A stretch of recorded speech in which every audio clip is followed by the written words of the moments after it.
Okay, hi there, it's Kim Willis here. I'm back in Phnom Penh, Cambodia. I've been 4 months in Siem Reap. Fascinating part of the country and indeed of the world. Very historical region there, and over 2 million people flock to Siem Reap, small town, every year. But I'm back in the capital city of Cambodia, Phnom Penh. Phnom Penh looks like a tatty lady when you first see it, or looks like a tramp. A guy who's a bit down on his luck, maybe a female, who knows, doesn't matter. But you peel back the curtain and there's some pretty good things in this town called Phnom Penh. So I'm back here for about a week and then heading down to the beach for about a week and then heading across to Vietnam to see my son, who is in Ho Chi Minh, or Saigon. He's in Saigon.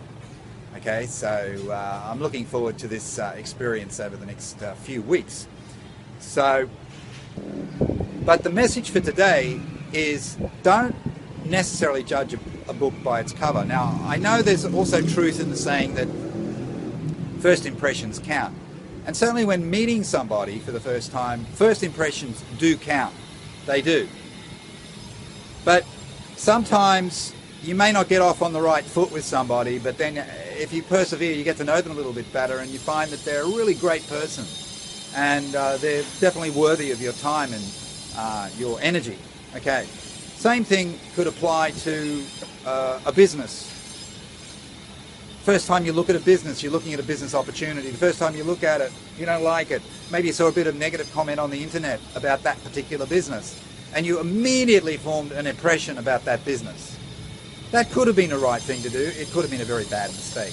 It could be a bad mistake. Because we shouldn't necessarily always be swayed by what others say about something. We should evaluate it on its own merit.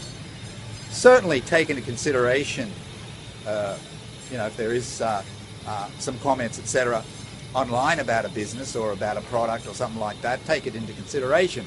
But peel back the curtains, see if there's something more there. I think that's the message, because this town of Phnom Penh, okay, perhaps I should just show you. And this is one of the better parts of Phnom Penh. Phnom Penh's a city of about 2.5 million people. But this is where I'm filming from the hotel. I'm just in this hotel for a couple of days.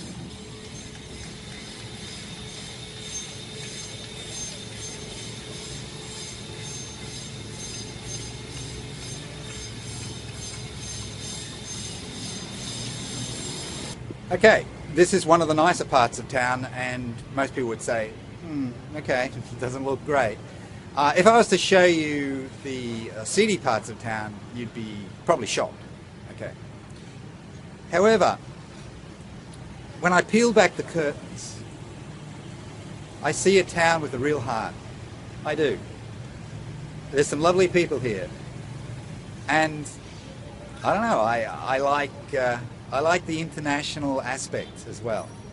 It used to be a French colony, so I can get European food anytime I like. And I got to tell you, even though I'm in Asia, I prefer Euro food to Asian food.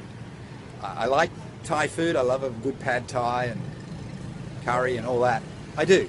But I only eat those Asian-inspired meals maybe once every couple of weeks, something like that. The rest of the time I just eat simple home foods. Just simple vegetarian kind of home foods. And if I go to a restaurant, more often than not it's going to be French or Italian, Spanish or something like that. I like that. I like that aspect, that I can get any kind of international food here.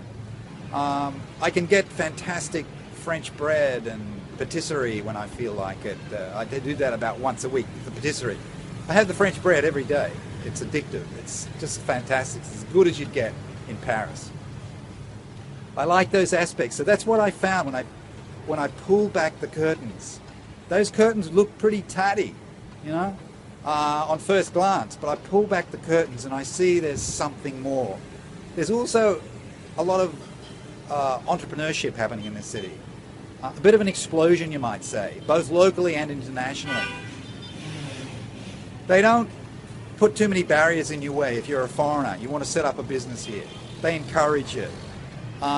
There's not as much red tape as there is if you were going to set one up in Thailand or Indonesia, Philippines.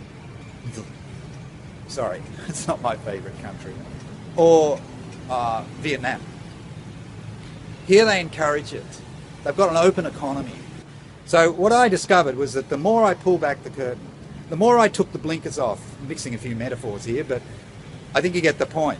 The more open I was to looking deeper into a city like this, the better it was. The experiences were enhanced. So if you ever visit a foreign country, and if it's a poorer country than the one you're currently living in, be open.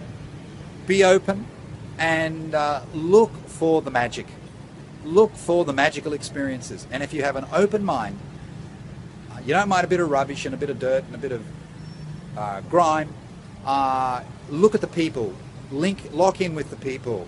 And you'll often find very sweet people in every country, but certainly Cambodia, they're amongst the sweetest people on the planet.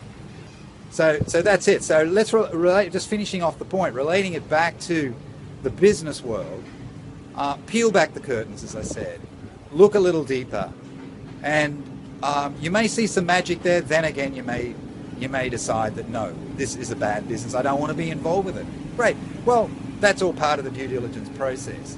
But don't take it on face values because somebody says something bad about this business or that business. I can tell you something. Any business that's had a degree of success and is built to a reasonable size is going to get some unhappy people. That's just going to be a byproduct of the deal. They're going to be unhappy with the product. If it's a network marketing thing, they're going to be unhappy with the fact they didn't make any money. But more often than not, the reason why they didn't make any money can be firmly centered on them. They didn't do the work, they weren't teachable, etc.